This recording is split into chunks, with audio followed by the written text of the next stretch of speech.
اولوتان رنادیله انصاف علی هدایت برنامه 112 مهندسی جهل رو آغاز میکنه. به خاطر این گرمایی که الان در کانادا به خصوص در ایالتی که من هستم حاکم هستش، وضعیت خیلی خرابه و نمیشه از خونه بیرون رفت. به هر حال از این بگذاریم. امروز یک کتاب دیگری رو میخوام ورق بزنیم ببینیم که چی. علم بدیع. این کتاب رو بر اثر اون چیزی که اینجا نوشتن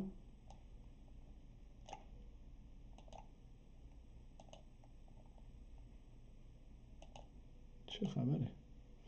بر اثر این چیزی که اینجا در بالای این کتاب نوشتن که علم بدیع در سال 1094 نوشته شده، یعنی حدود 200 بذارید دقیقا حساب بکنیم،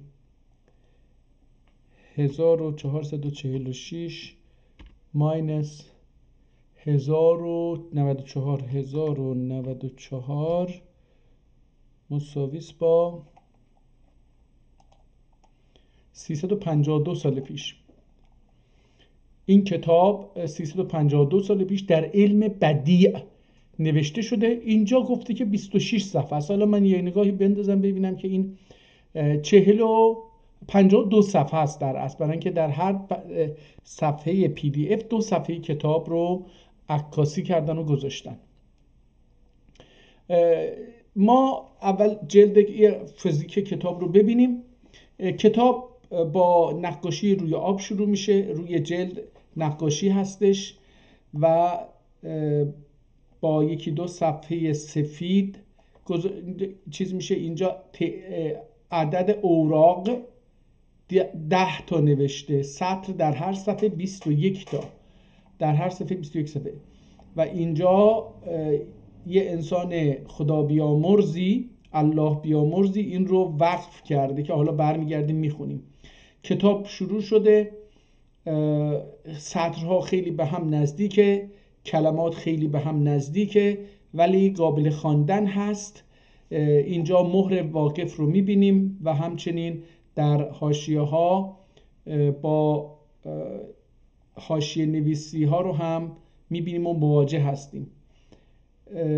بعضی جاها خط تغییر میکنه، این جاها به این شکلی و اینجا بزرگتر میشه، دوباره به این شکل و ما در هر صفحه تقریبا یکی دو تا حاشیه رو میبینیم. یه مقدار آب وارد کتاب شده و اثر خودش رو گذاشته.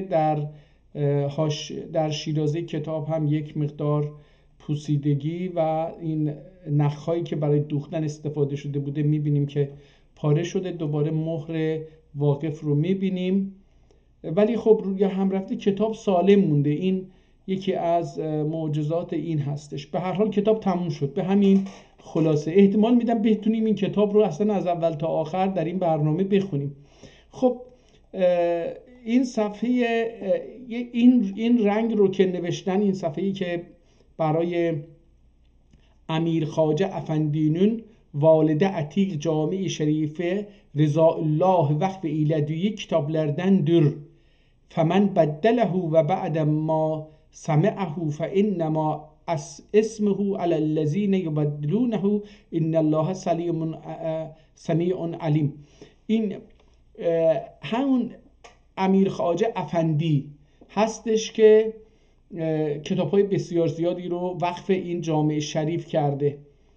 عتیق جامع شریف، والده عتیق جامع شریف، این رو به این مسجد، حالا در ایران مسجد میگن، در دیگر نقاط دنیا جامع گفته میشه یا جامعه گفته میشه، جامع در اصل، به اونجا وقف کرده. حالا عکس این مرکب افتاده تو این قسمت، احتمالاً خوش نشده بوده و افتاده اینجا، یا حالا یکی میخواسته ببینه که چه میشه روی این یه چیزی ماده‌ای زدن و عکسش افتاده اینجا برای اینکه رو مهر نزدن.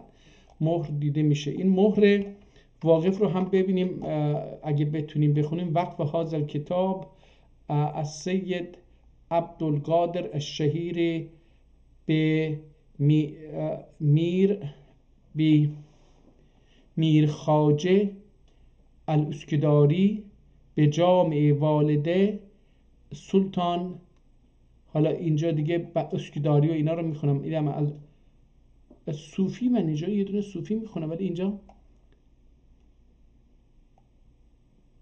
احتمالا شریف، نه شریف نیست، من صوفی الاودی اینو خیلی کجه. بذارید ببینم اگه اینو من بچرخونم میتونم بخونم یا نه. العتیق فی اسکنداری سانه الله. حالا اینجا یه چیزی هستش، العلی عن الاکدار 1301 یه چیزی من میخونم، حالا نمیدونم.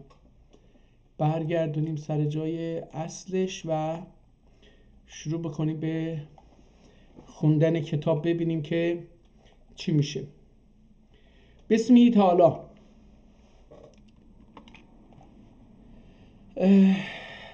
نحمدک یا من جعل تلخیص البیانی.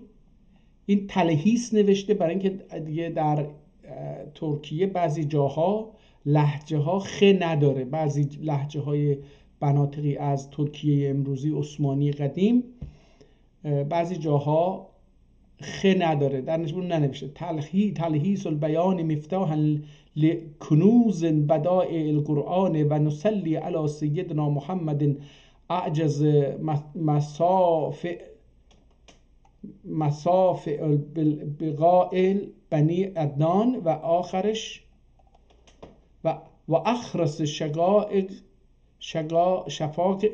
شکاشک. آقا این دیگه نمیدونم، من این عربی رو هم نمیتونم بخونم، خصوص که علت صداگذاری هم نشده که نمیتونم.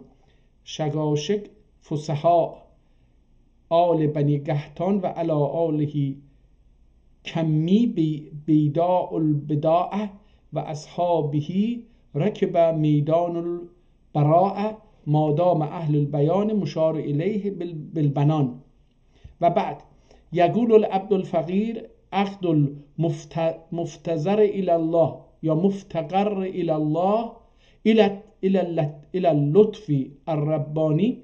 و یقول العبد المفتزر الى اللطف الربانی اضعف الوریع عبد الغنی الکورانی لما صرفت الهمة نحو.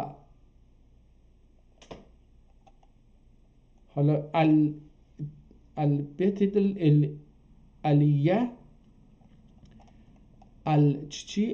العلیه والدت السنیه و صدت السنیه و سرق مسئله اینه که دوستان بعضی جاها اینجا به نظر میاد باید نقطه میگذاشته، اینها رو هم نگذاشتن، در نتیجه یا دندانه میگذاشته نگذاشتن، در نتیجه مثلا من اینو نمیدونم، عربم نیستم که این رو بتونم حدس بزنم که این کلمه مثلا این چی از سر چی قبل میتونه باشه، به خدمه نور حده الانسان و نور. حالا اینجا دیگه بذارید ببینیم ایتای مع قلت البضاعت و عدم اساس. نگاه کنید این نمیدونم متحمدن منصلبا متوکلا الحمدو. یعنی حالا برگشت اینجا، این یه جایی بالاخره رسید به اینکه الحمدو چی میگه. این الحمدو یعنی سپاس و ستایش ازلدن ابده وارنجه. حالا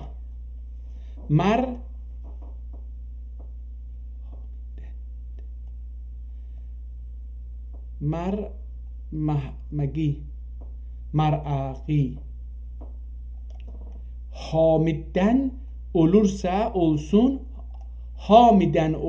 olsun lillahi haqqı subhanahu üçün sabittir علی ما انعمه. حالا این کلمه ها رو داره چیز میکنه دیگه، این کلمه هایی که روشون خط حالا شبیه قرمز یه رنگیه اینو کشیده. الحمد یعنی سپاس و ستایش ازلدن ابدا وارنجه. این چی هستش؟ حامدن. حامدن یعنی حمد کننده دن. حامد یعنی حمد کننده. حامدن olursa olsun. Lillah. Kelime-i lillah یعنی چی؟ اینو تعریف میکنه. حق سبحانه üçün ثابتtir. دوباره علی ما انعمه. به خاطر چی برای این الحمدلله؟ برای الحمدلله برای چی؟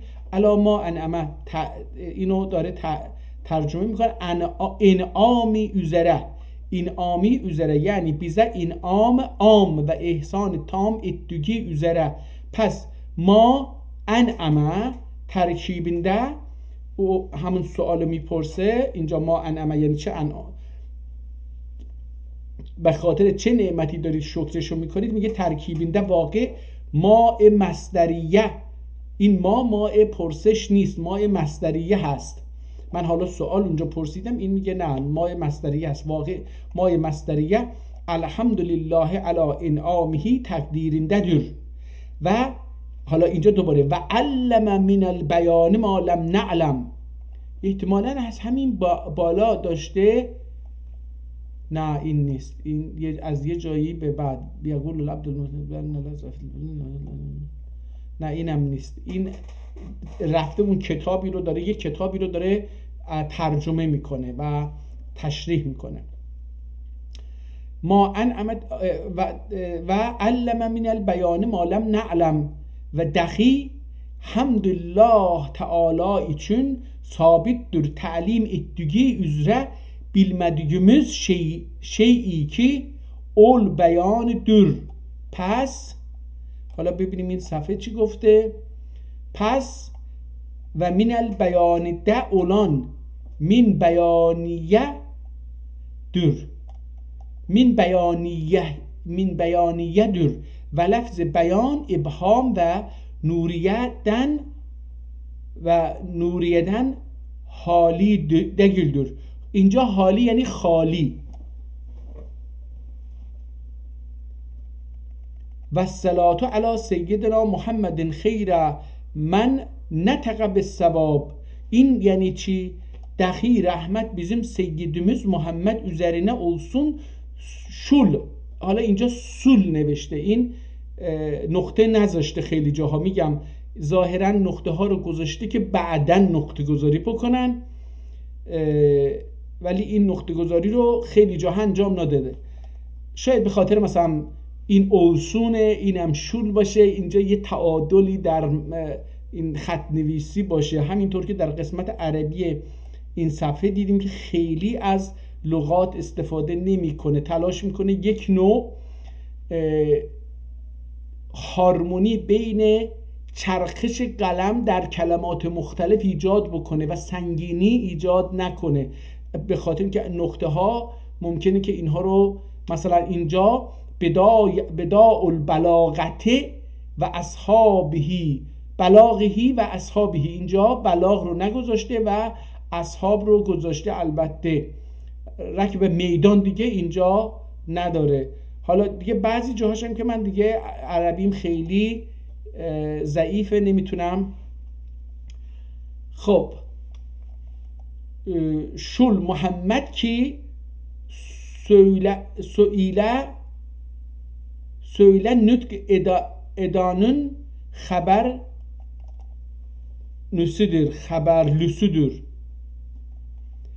خب حالا دخی رحمت bizim seyyidimiz Muhammed üzerine olsun. Şul Muhammed ki su ile nutk edanın haberlüsüdür.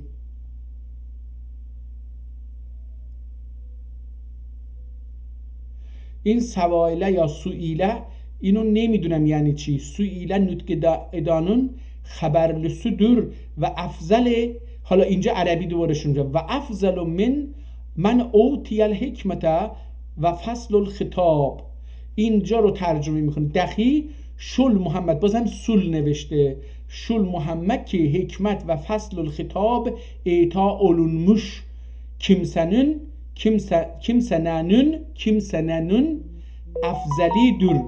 فصل الخطاب دن مراد، حالا اینجا گفت فصل الخطاب، فصل الخطاب دن مراد قرآن قدیمدür و حکمتدن مقصود قرآن عظیمدن استخراج علونان احکامدür.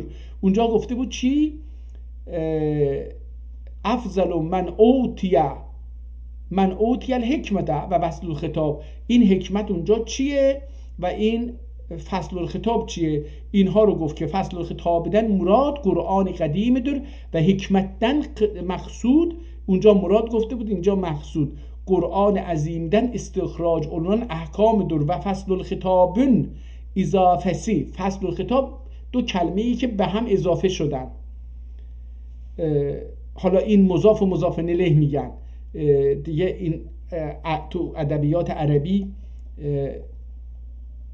تو فارسی هم هست یه چیزی هست، حالا یادم نیستش که دقیقاً اسمشو عوض کردن فکر کنم، حالا از زمانی که ما دیگه 50 سال پیش اینها رو میخوندیم یا 45 سال پیش یادم نیستش که الان چی میگن، ولی در اون زمان صفت و موصوف بود، اضافه و مضاف و مضاف الیه بود. اینها رو تو فارسی هم تدریس میکردن برای فارسی ها. فصل الخطابن اضافسی قبیلندندر، اضافسی قبیلندندر. پس الخطاب، دوباره اینجا خطاب رو اونجا خیر رو گذاشته بود اینجا نذاشت. الخطاب و الفاصل و تقدیرنده، الخطاب به معنی فاصل، تقدیرنده اولور. حالا و عربی شروع میشه و علا آله الاطهار و صحابیه الاخبار، یا اخبار باید باشه. دخی صلوات و رحمت حضرت محمدن و دشندن خالی عالی. و حالا این دیگه چیه؟ صلوات و رحمت حضرت محمدن و ولدün خالی عالی و خیرlü اصحابی üzerine olsun. حالا جالبه که من چرا اینو نمیتونم بخونم که حضرت محمد 3 تا دختر داره، پسر نداره، در نتیجه اینو نمیتونیم ولدün بخونیم. حضرت محمدün دندün خالی یعنی چی؟ این دشندن خالی عالی، این یعنی چی؟ و خیرlü اصحابی üzerine. در اینجا رو عربیشو میفهمم، علا آله الاطهار. این اطهار رو میخواد ترجمه بکنه به ترکی. محمدن، این دشندن خالی، این دشندن، این هرچی هسته دلشندن، این هرچی هسته ترکی اون اطهاره.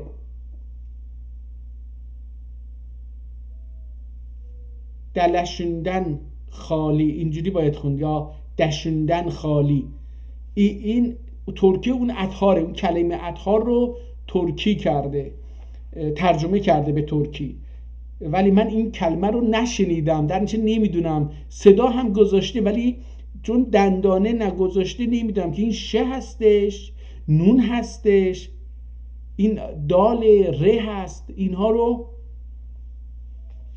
نمیدونم. خالی عالی، این عالی به معنی همون آله، آله عالی غلطه داره، آله یعنی. و خیرlü اصحابی üzerine olsun و صحابه اصلinde، صحابه کلمesi aslinde masderdir. Sonra ashab için ismi kılındı. اصحاب için، حالا این میاد از نظر ادبی میگه که این کلمه چه هستش. اصحاب üzerine olsun و صحابه که یک کلمه هست، این کلمه صحابه در اصل مصدر بوده، بعدها اسم برای یه تعدادی به عنوان اصحاب اسم گذاری شده.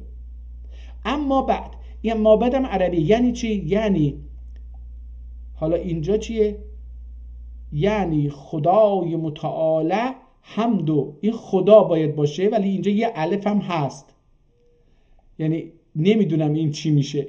یعنی اخدای خالی که نمیشه، احدای خالی هم نمیشه، یعنی احدای متعالیه، یعنی احد ای متعالی بازم نمیشه، یعنی احدی متعالی حمد و رسول اکرمه و آل اصحاب گزینه صلوات و رحمتن سنره. بعد اسماء بعد، خود بعد اسماء منقطعه دندر، خود کلمه بعد به دال به این دال میگه این خود این کلمه سه حرفی از اسماء منقطعه هستش، یعنی اضافدن منقطع طرف منقطع ترد دندر تردندندر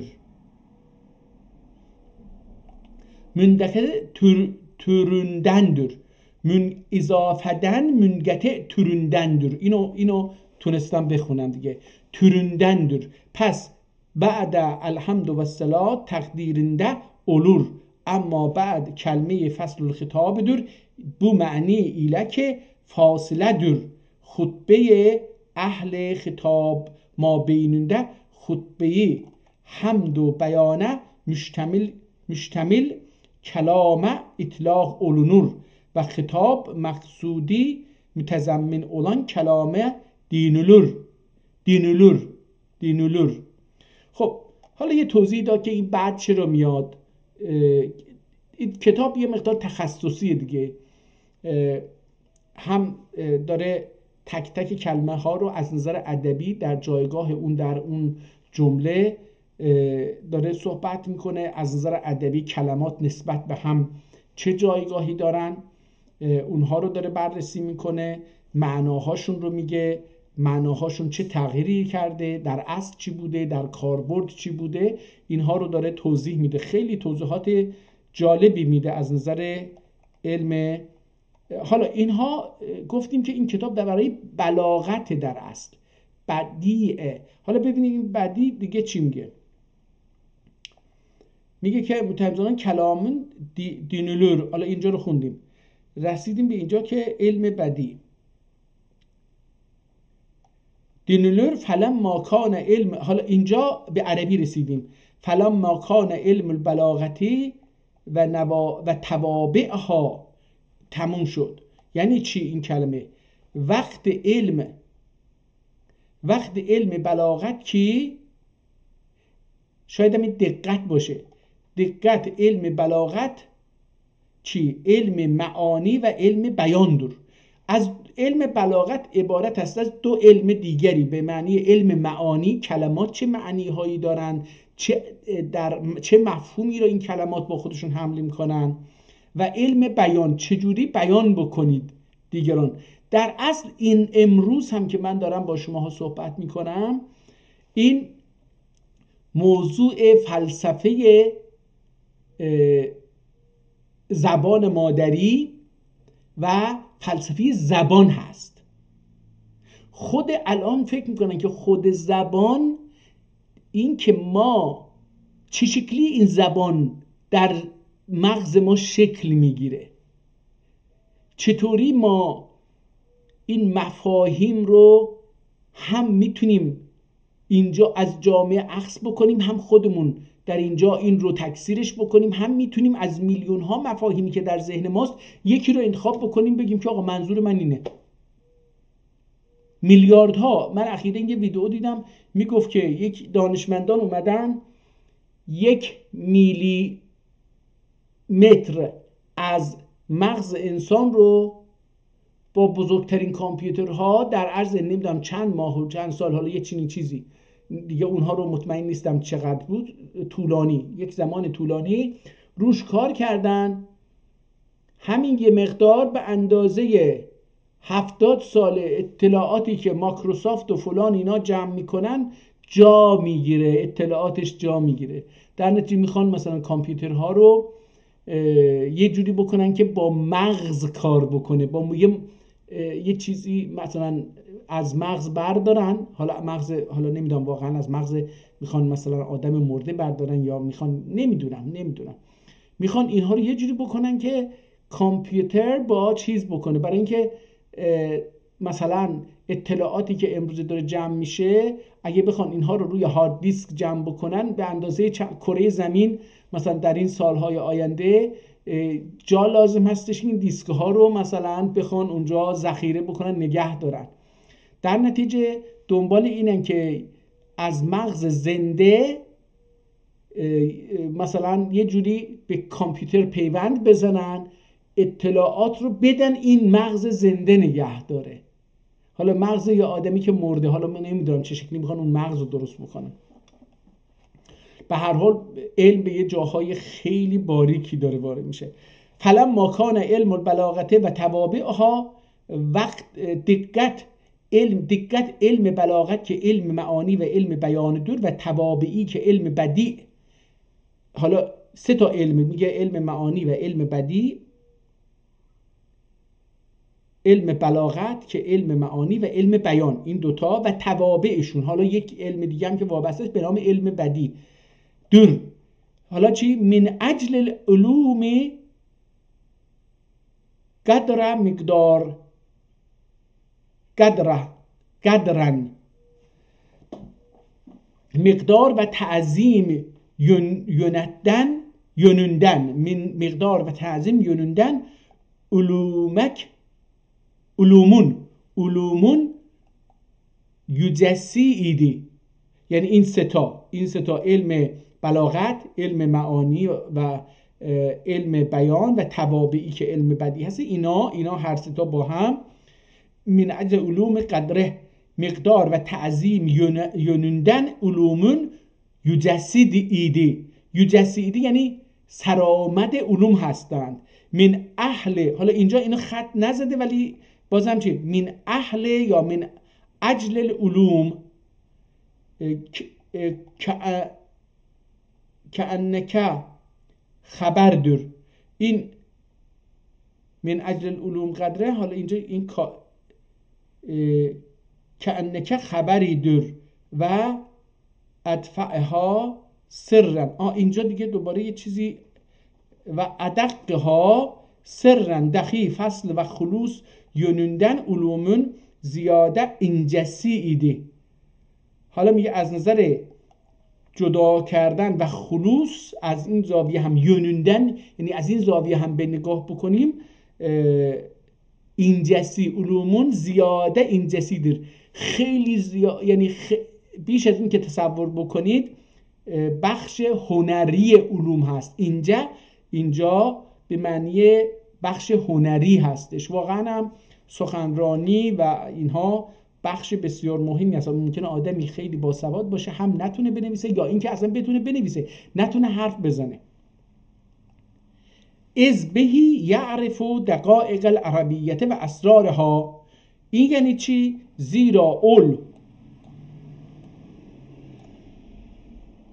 تسلیم بلاغت سببی ایلا بلونور علوم عربیانون و دقیق نهللری و گزلو نکتلری و یکشف عن وجوه الاعجاز فی نظم القرآن استارها. یا این یعنی چی؟ دخی آنن آچلور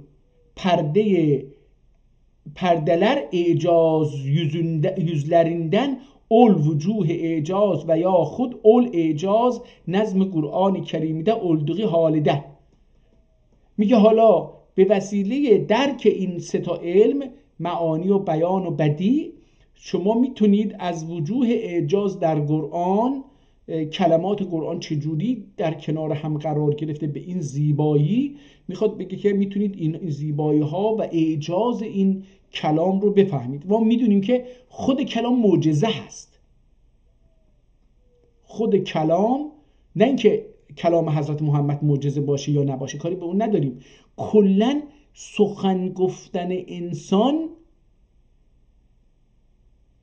یه معجزه هست. اتفاق افتاده و همه ما داریم تو این معجزه رو زندگی میکنیم.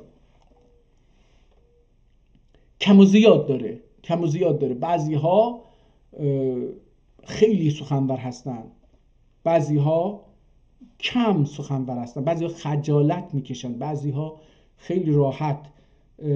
مثلا شما بخواید انگلیسی رو یاد بگیرید، 2 منبع خوب هست. یکی کشیشا هستن که صحبت میکنن، صدای رسا، شمرده و کلمات رو کامل و حتی میتونیم بگیم کتابی بیان میکنن. عربی هم همینطور. و اخبار رسمی، شما هر کانال عربی رو باز بکنید نمیتونید بفهمید، اونها که عرب نیستن البته. حتی عرب ها هم نمیتونن لهجه های مختلف رو خوب درک بکنن. برای اینکه خوب درک بکنن یه عربی ایجاد شده که من بهش میگم کتابی، ولی اونها خودشون میگن فصحی، عربی فصحی. اخبار رو بعضی از کانال های رسمی دولتی به این زبان میگن که تمامی این 1 میلیارد خورده عرب بتونن اینو بفهمن. ولی خب بسیاری از کانال های تلویزیونی و شبکه های رادیو این کار رو نمی کنن، به لهجه های محلی صحبت میکنن. نظم قرآن کریم اولدوغی حالده و کان القسم الثالث من مفتاح العلوم الذی صنفه الفاضل العلامه ابو یعقوب یوسف سکاکی. یه فردی به نام ابو یعقوب یوسف سکاکی یه کتابی رو نوشته که این آدم داره اونو ترجمه میکنه ظاهرا. حالا چی میگه خودش؟ حالا این جمله عربی رو که وکان القسم الثالث من مفتاح العلوم، حالا این مفتاح العلوم احتمالاً اسم اون کتاب هستش. مفتاح العلوم الذی صنفه الفاضل العلامه ابو یعقوب یوسف سکاکی. من فکر کنم که در حوزه علمیه این یکی از کتاب‌های این سکاکی رو احتمال میدم خونده باشم، یادم نیست، حالا 40 سال پیش بوده، بیش از 40 سال پیش بوده. و دقت فاصل یا وقت فاضل علامه، وقت هم نمیشه، یعنی این وقت، اون بالا هم خوندم وقت، اینا نمیخوره به مفهوم جمله. و فاضل علامه ابو یعقوب ضیاء الدین یوسف سکاکن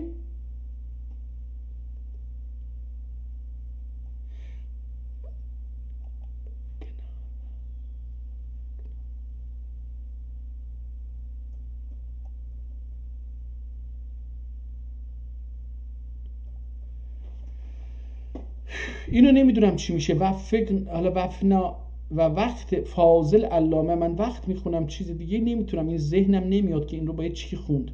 حالا احتمالاً فاضل علامه ابو یعقوب ضیاء الدین یوسف سکاکن تصنیف الادیه مفتاح العلومون 3. قسمی. این مفتاح العلوم 3 جلد ظاهرا داره یا 3 قسمت داره که این قسمت سوم این کتاب رو توضیح میده. حالا یه چیزی که اینجا علاوه کرد این آدمی که این کتاب رو به ترکی ترجمه میکنه، که فکر کنم اسم خودش رو معرفی کرد و اگر اشتباه نکنم یه جایی، حالا یادم نیست، رفت از یادم. و عربی اسم این رو ابو یعقوب یوسف سکاکی نوشته. این مترجمه اومده گفته این اسم کاملش این نیست، خلاصه اسمش اونجا نوشته ابو یعقوب ضیاء الدین یوسفه. یعنی این ابو یعقوب یعنی پدر یعقوب، اسم خودش ضیاء الدین یوسف سکاکی هستش. این کتابی رو تصنیف کرده به نام مفتاح العلوم که حالا یا 3 جلده یا 3 بخشه، که تصنیف الادیه مفتاح علومون 3. قسمی. این قسمت سوم رو داره ترجمه میکنه. اعظم ما صنف فیه من الکتب المشهور. حالا مشهوره اما حالا اینجا اینم نفعن، احتمالاً مشهور نفعن. حالا ببینیم چی میگه. علم بلاغت و تصنیف اولونانون اعظمیدی. در علم بلاغت اون کتاب هایی که نوشته شده مهمترین کتاب مربوط به علم بلاغته. علومون علم بلاغته و تصنیف علونانون اعظمی ایدی نفع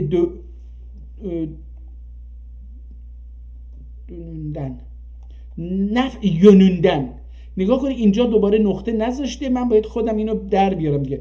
نفع یونوندن که اول کتب مشهوره دور سکین بجاق dedikleri sekkin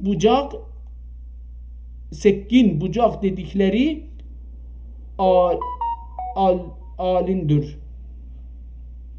alündür. Müzekker ve müennes olur ama کثیر مذکر olmaktır. جمعی سکاکین. ها داره از نظر ادبی این کلمه سکین سکاکی رو میگه که این سکاک چی هست، داره این رو توضیح میده. پس یه بار دیگه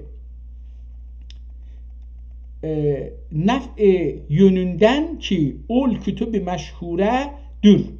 Sekkin bıçak dedikleri alettir. Sekkin piçak dedikleri bıçak. Sekkin piçak dedikleri alettir. Hala این alet هم متوجه شدیم که آلته. سکین کلمه سکین به معنی چی هست؟ چاقو. بیچاق dedikleri alettir. müzekker و مؤنث olur. این کلمه میتونه سکینه و سکین باشه. حالا احتمالا این سکینه هم از این باشه ولی نیست. نه از این نیست، چون اون به معنی آرامشه. خدا رحمت بکنه. ما هم یه خاله بسیار خوبی داشتیم، خیلی جوان مرگ رفت از دنیا، اسمش سکینه بود. حالا که اینو خوندم چهره معصوم این دختر به ذهنم اومد. خدا رحمتش بکنه.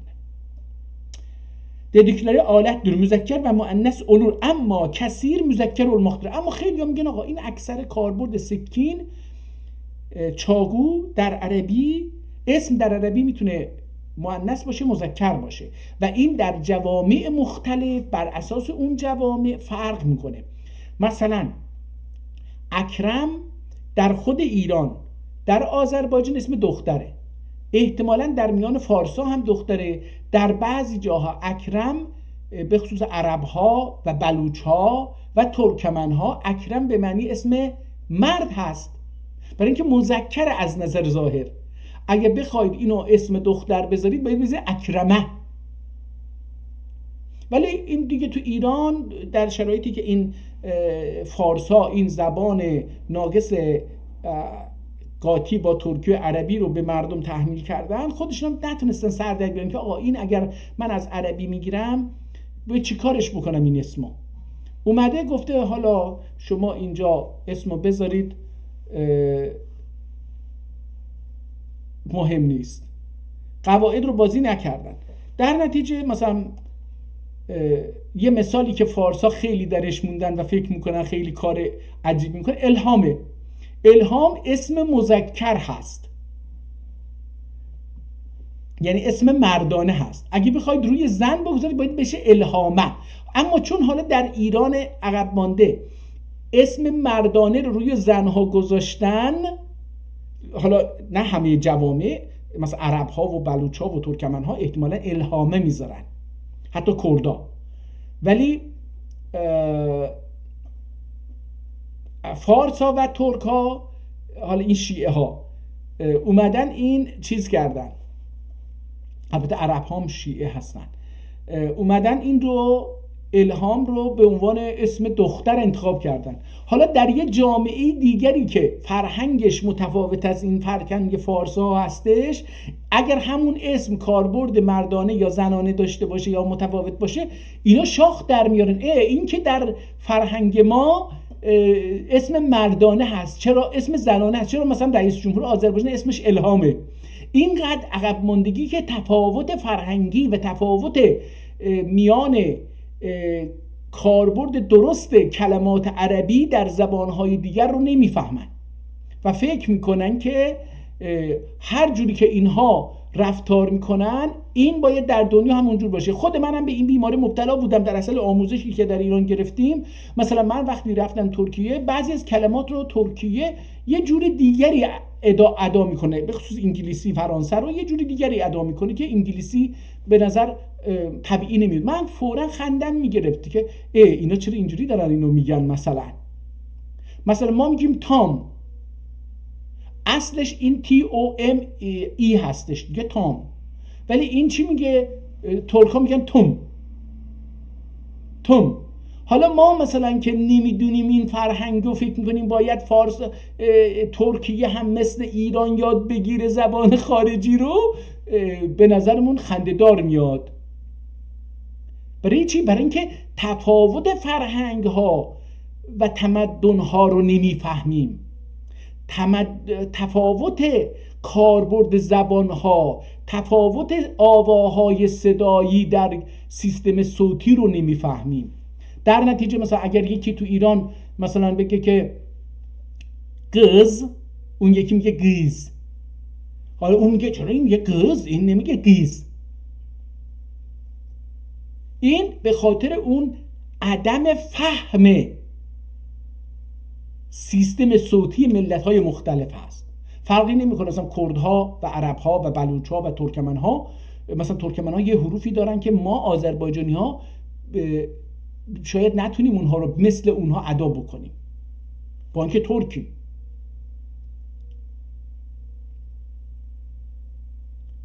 برای اینکه مثلا ما در قرداغ، روستای ما در یه جایی قرار گرفته که در میان کوه هاست، اطرافش هم 7-8 تا روستای دیگر هستش.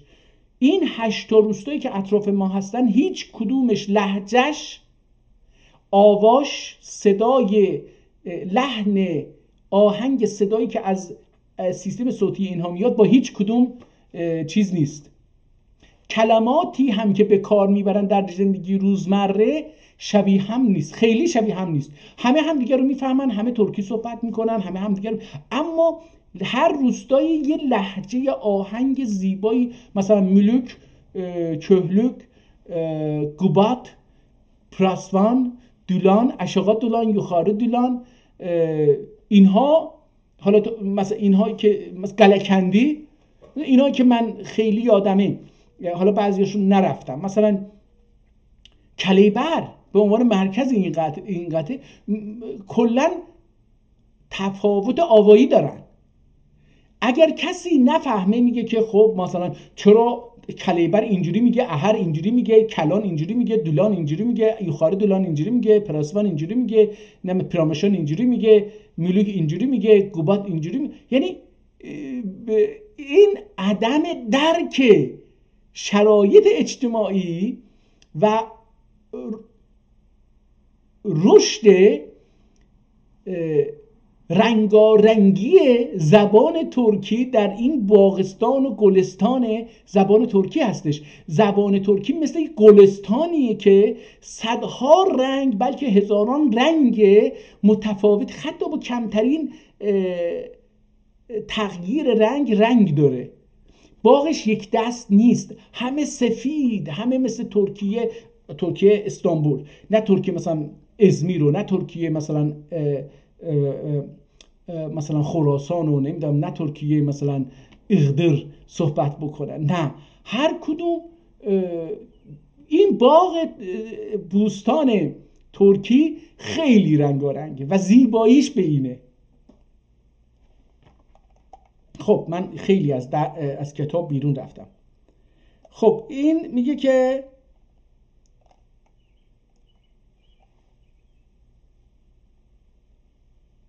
میگه این کلمه الموضوع جمعی سکاکین، جمع چاقو رو هم میگن سکاکین، گلور، و صانعی سکاک اعظم صانع یعنی سازنده، به سازنده یک چاقو هم میگن سکاک اعظم. کاننون اعظم، حالا اونجا یک کلمه در قسمت عربی گفته اعظم ما صنف فیه من الکتب المشهوره معا. حالا اینجا میگه که اعظم کاننون خبری دور. اعظم اون که اولش یک کانه آورده بود، میگه خبر اون مبتدا هست، اینم خبرشه. حالا اینم بازم بخش ادبی مربوطه. خبری دور و من الکتاب ده اولان، من الکتاب ده اولان من بیانیه دور. این منی هم که در کنار این من الکتاب هست به معنی حرف بیانیه است، حرف تشریح، حرف اونو تشریح میده که چه چیزی، توضیح میده اون کتاب چه چیزی. خب من الکتب ده اولان من بیانیه دور. برای چی؟ لکونهی احسنها ترتیبا. یعنی چی؟ اول قسم سالس کتب مشهوره ده مشهورنین ترتیبی yönünden احسنی olduğu için. میگه از اون کتاب سگانه‌ای که اون مرحوم نوشته بود یوسف سکاک، میگه از کتاب‌های اون اول قسم سالس کتب مشهورنün ترتیبی yönünden احسنی olduğu için. احسن اون کتاب سگانه است، برای همین میگه اعظم. و اتمها تحریرن یعنی چی؟ دخی. اینجا یه نقطه زیرش گذاشته، گفته دجی. این یه اشتباهی بوده که در نقطه گذاری رخ داده. دخی حالا تحییت کلام یونندن، اینجا من تحییت میخونم، یعنی آماده سازی کلام. دخی تحییت کلام yönünden کتب مشهورنون اکملی olduğu için. میگه این به خاطر این تهیه کلام کامل ترین کتاب این کتاب های سگانه هستش که گفتش. اسم کتاب چی بود؟ چیه کلام؟ مفتاح العلوم. مفتاح العلوم میگه این تکمیل ترین بخش اون کتاب های سگانه است. و اکثرها للوصول جمعا یا للاصول جمعا. یعنی چی؟ یعنی دخی. حالا دیگه نقطه اینجا نذاشته هستن، نه زیرش نه بالاش. جمع یونندن اصول و رؤوس و رؤوس مسائل کتبی مشهوردن اکثر olduğu için. اینجا رو رؤوس رو الف هم گذاشته، منم بر اساس اون دیگه رؤوس خوندم. جمع یونندن یعنی این کتاب میگه از نظر جمع بودن اصول و رؤوس مسائل کتب مشهوردن اکثر olduğu için. اون کتاب های مشهوره اصول و رأس هرم اون کتاب رو انتخاب کرده در اینجا آورده. ولکن کان غیر مسون من الحشو و تطویل.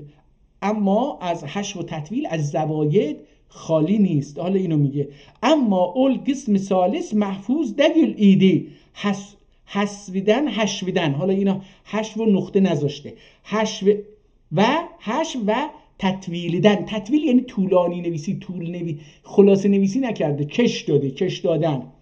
تطویلدن یعنی زائد مستغنی عنهدن، زائد مستغنی عنهدن و اصل مراد üzere faydasız olan zaidden ve haşviyle tetvil mabininde fark olur kim. Haşvide ziyade olan müteayyindir ve tetvilde ziyade olan müteayyin değildir. حالا توضیح میده که حشو یعنی چی، کلمه حشو یعنی چی، معناشو داره میگه و تطویل یعنی چی. اینجا رو هم اینجا توضیح میده، خیلی جالبه. میگه که اصل مراد üzerinde faydasız olan. اون وقتی میخواد اصل مطلب رو برسونی کلام‌های اضافی میگید، مثل من که خیلی زیاد توضیح میدم قاهنم یادم میره. میگه üzerinde faydasız olan زائدن، اون حرفای اضافی، و حشویل تطویل، اینا میگه از اینها خالی باشه. برای همین و حشویل تطویل ما بیننده فرق اولدور کم. در بین حشو و تطویل یه فرقی هست. فرقش چیه؟ اولدور که این هستش که حشویده زیاده اولان متعینdir. در کلام حشو اون حرفها، اون سخنانی که کلماتی که زیاده هستن معلومه. و در تطویلیده و تطویلیده زیاده اونان متعین دگلدر. اما در سخنی که کش داده میشه معلوم نیستش که کدوم کلمه ها اضافی هن. خیلی جالبه. من این سومی هستم، من این هستم. من معمولا تطویل میکنم. متاسفانه این هم از روزنامه سلام به ما ارث رسید. و تعقید یعنی چی؟ دقیق تعقیدden مسون دگildi. تعقید düşündüşmek. حالا اینو چجوری به فارسی بگیم که گره خوردگی کلام؟ اینجوری بگیم تعقید دقیق تعقیدden مسون دگل ایده. یعنی اون کتاب هم حشو و تطویل داشت، همین که تعقید داشت، یعنی گره خوردگی سخن داشت، باز کردنش سخت بود، فهمش سخت بود. میگه دقیق تعقیدden مسون دگلیده. و بریم صفحه بعد. و تعقیدden مراد چی هست؟ آقا معنی تعقید چیه؟ معناسی متعلق olursa سهولتla فهمی قابل olmayandan ibarettir. یعنی چی؟ میگه که به راحتی نمیشه معناشو فهمید. همین که من گفتم دیگه. عبارتdir. عربی دوباره قابل الاختصار. یعنی چی؟ اختصاره، حالا اینم اختصار نوشته، اختصاره قابلیده، یعنی میشه خلاصش کرد. قابلیت خلاصه نویسی یا خلاصه گویی داره.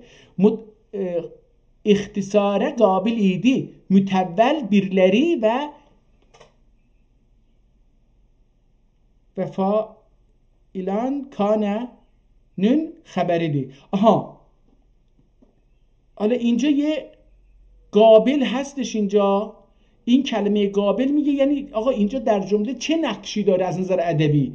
میگه که و قابلن، خود کلمه قابل کاننون خبری دور. این قابل اون کلمه کانه که قبلش بود اول جمله، یک چند تا خبر تا الان گفته که خبر اون بوده، اینم میگه خبر اونه. باز هم خبری دور.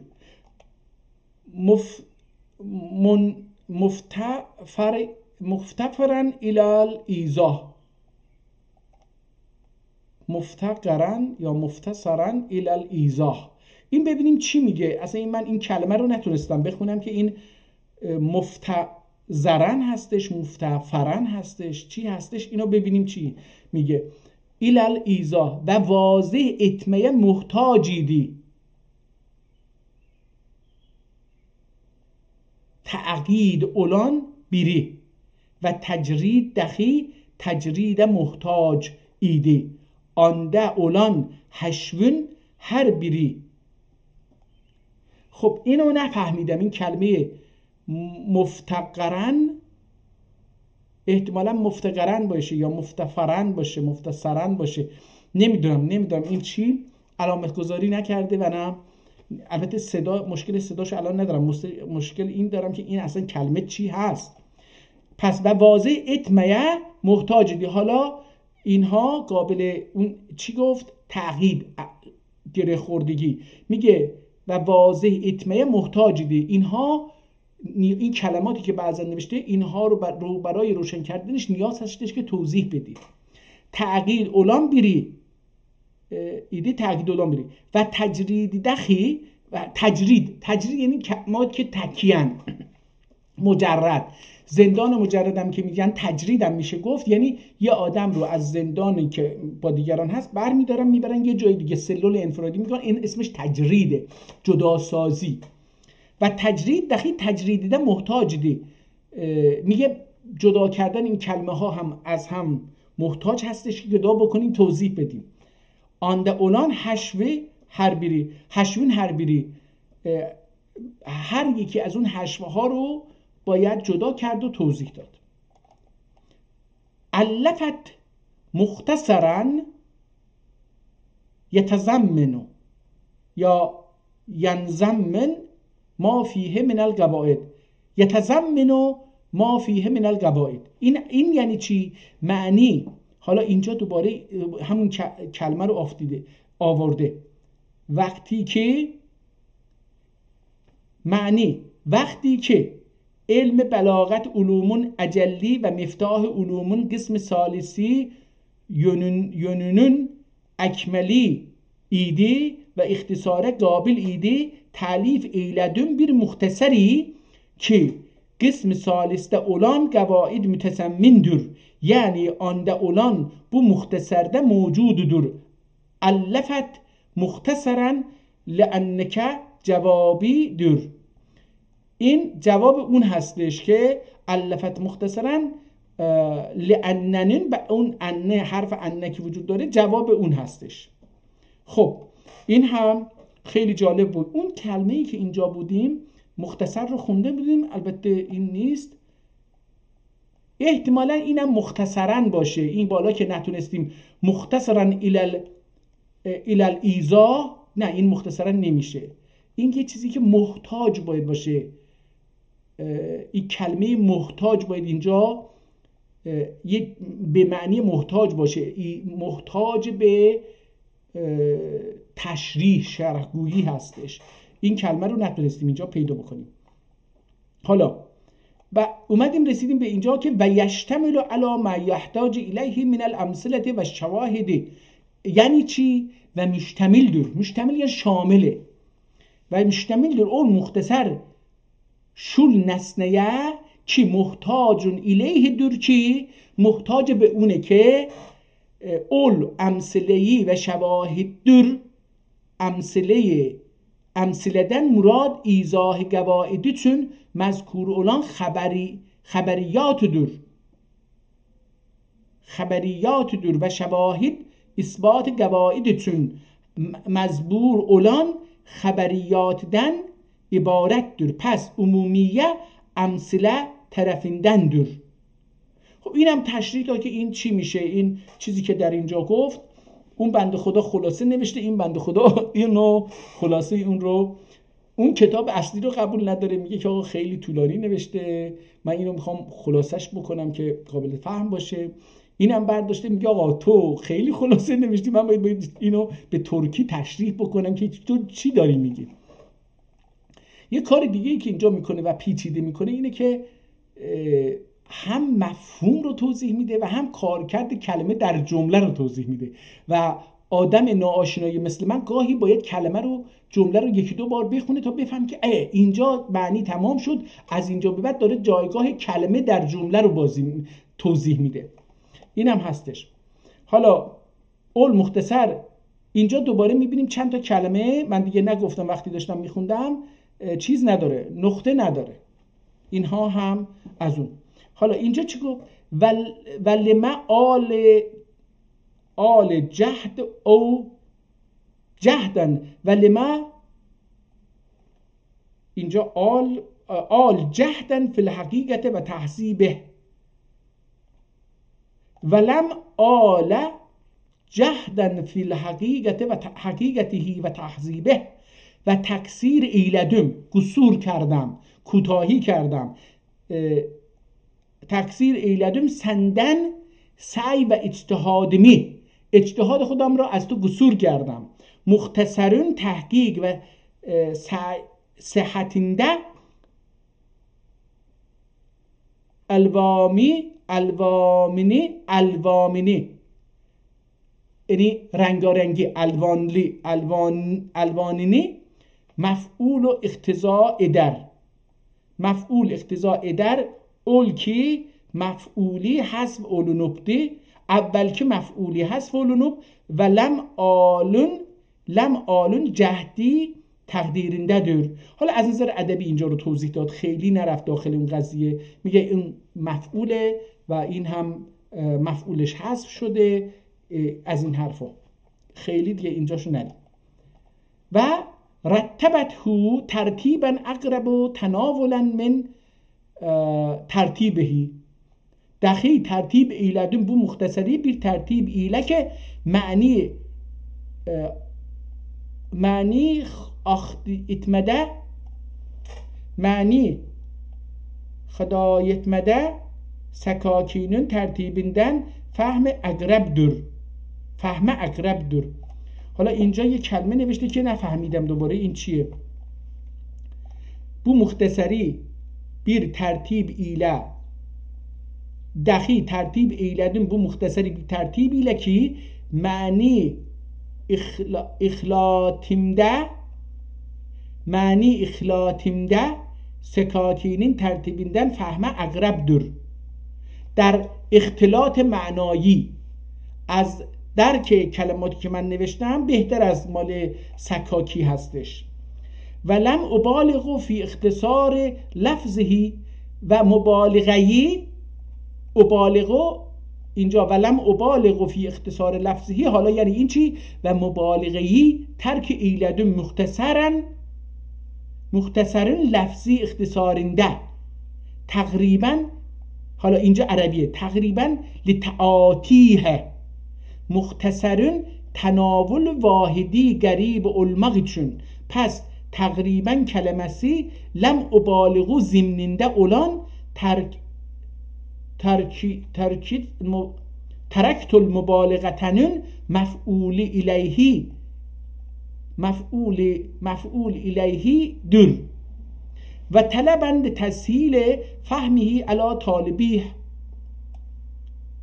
و مختصرون طلبلره فهمی آسان olmak için و سایر مختصر راجع دور و ما تن علیه الرحمه حالا این ماتن احتمالا اسم یه آدمه و ماتن علیه الرحمه مؤلفین منصح و سهل المعاخذ اولدوغین وصف ایلمکله benim تعلیفim معنا حک قسمین معنا اینجا حالا مثل ه نوشته شده نمیدونم معناس حالا میتونم بگم معناسın قسم ثالثی که به حشو و تطویله متضمن دگüldür دیگه متعرضدür.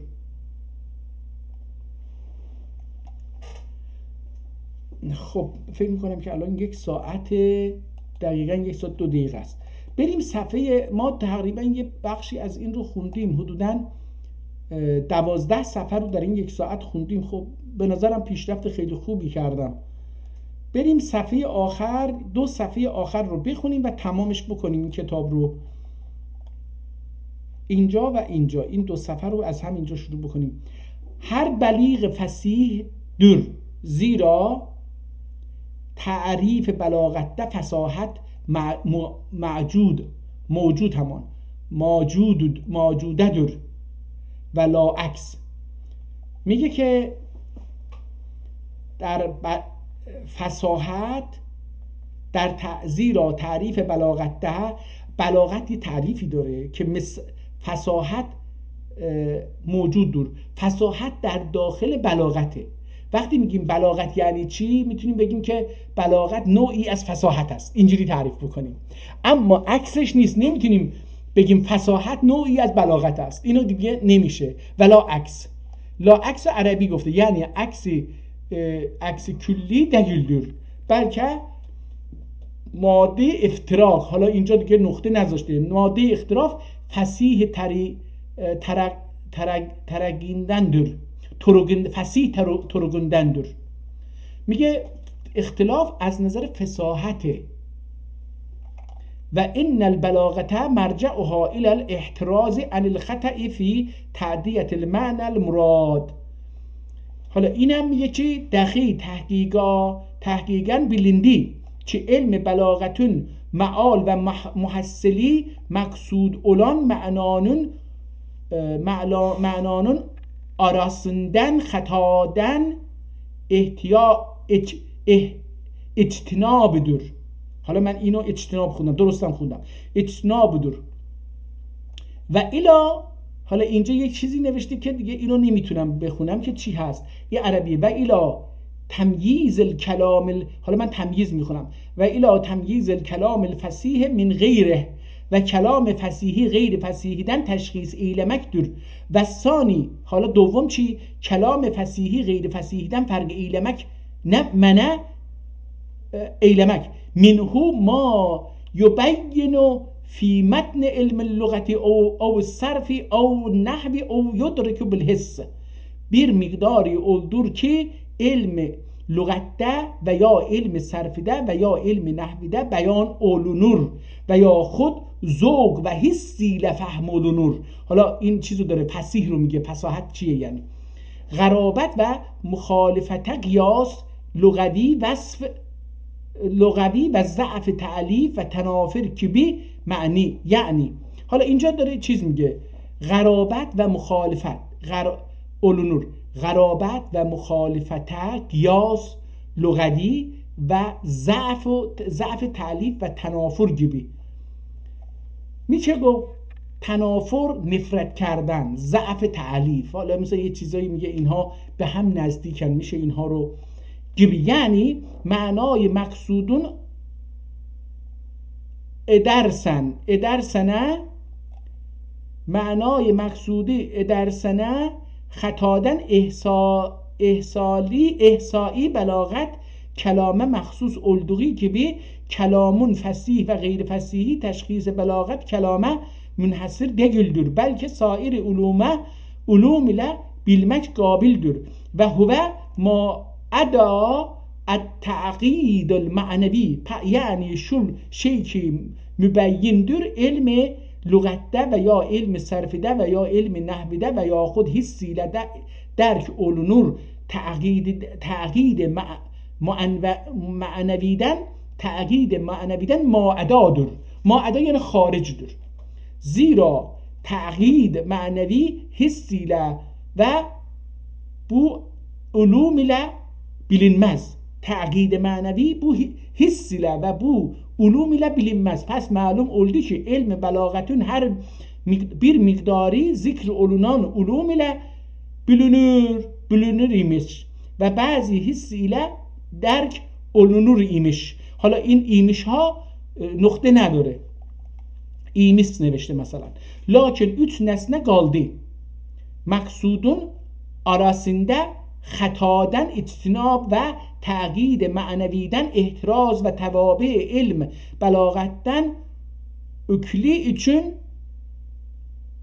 ilmi maani ve ikinci evveli için ilmi maani ve ikinci için ilmi beyan ve üçüncü için ilmi bedi ve vaz olunmağa münsif aleyhirrahme ana işaret edip yetti ve ma حالا اینجا عربیه و ما تحرزه یا تحرزه فکر میکنم این باشه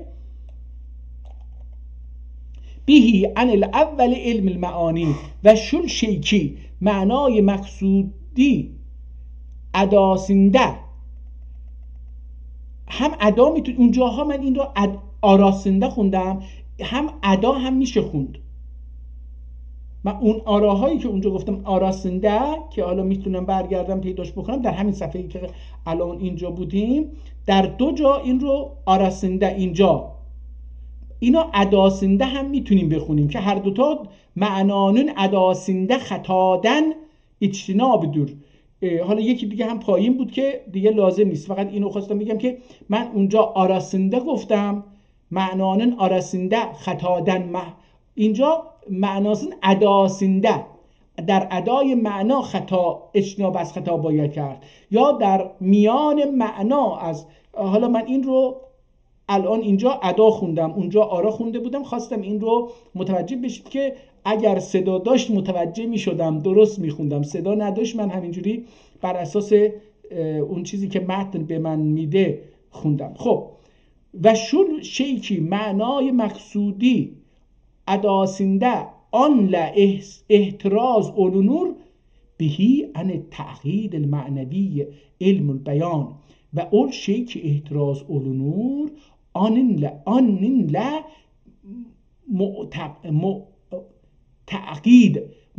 تعقید معنویدن علم بیان دور و ما یعرف بهی وجوه تحسین علم البدی و اول شیک بیلونور آنین لمحسنات کلام علم. حالا اینجا یک کلمه نوشته، دوتا سه تا کلمه که روش خط زده خودش و گفته بدیع دور. پس منحصر اولدی بو رساله علم بلاغته و بلاغتون توابعینه و کثیر سمی الجمیع علم بیان. بسیاری از بزرگان همه این مجموعی که ما گفتیم رو علم بیان میگن. حالا خود مترجم چی میگه؟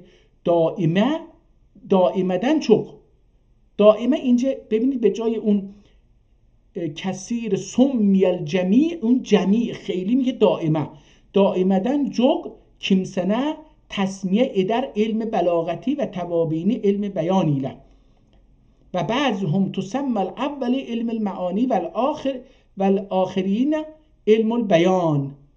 دائمدن بعضی سی تسمیه ادر اولچینی علم معانی له. حالا اینجا قبلا این رو لی میخوندیم، حالا اینجا متوجه شدم که اول که این نی هستش که به این شکل میخونه، یعنی اگه برگردم اول حالا دیگه اون غلط هایی که اونجا خوندم اونها رو میتونم حالا درستش بکنم. دائمدن بعضی تسمیه ادر اول چینی علم معانی له و ایچه آخر چینی که بیان و بدی علم بیان ایله و ثالثتو علم البدیع و ائمه اینجا دائم نوشته بود، من اینو دائم خوندم، درست نبوده. در هر جایی که اینو خوندم این ائمه هستش و ائمدن، من اینو دائم میخوندم، دائم نیست، ائمدن یعنی از بزرگان.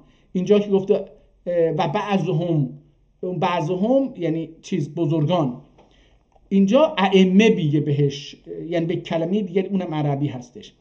ائمدن بعضی تسمیه در اولچینی علم معانی له و ایچه آخر چیی که بیان و بدی علم بیانی له و ثالثتو علم البدی و ائمدن بعضی تسمیه در üçüncü، حالا اینجا نی رو حذف کرده، üçüncü باید بگه، üçüncü که معانی و بیان و بدیع در علم بدیع ایله یعنی علوم سلاسیه بلا علم بدیع اطلاق ادر.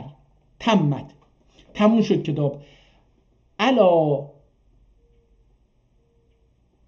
بدع فقر الطلاب و خادم الاحباب و اصحاب الوفاق والد اصحاب. لغت نقطه نداره، من خودم دارم میخونم. الا هاذا فقر الطلاب، نه نیست، هازا نمیشه. الا بدع الفقر الطلاب و خادم نمیشه، این فقر الطلاب نمیشه، افقر الطلاب. الا ید افقر الطلاب و خادم الاحباب احبا و اصحاب الوالقه باللطف سمد آنی انحف الورنی، یا احتمالاً از سمد لطف سمد آنی انحف الورنی عبدالفقیر محمد بن همت. نگاه اسمش، این نویسنده اسمش عبدالفقیر محمد ابن همت، اسمش اینه. البته پایین نوشته یه چیزی نوشته که من اینو نمیدونم، این خلاصه هستش، محمد قسطنطنیه. این همه هرچی هستش، این یعنی هر حرفی از یک کلمه‌ای، اول یک کلمه‌ای هستش که من نمیدونم چی میشه، ولی قسطنطنیه رو نوشته که در قسطنطنیه نوشته. این کتاب رو در چه سالی نوشته؟ المحروسه، القسطنطنیه المحروسه، سنه 1094 این کتاب رو نوشته. خدا رحمت بکنه هر سه نویسنده رو. به نظرم کتاب بسیار جالبی بود.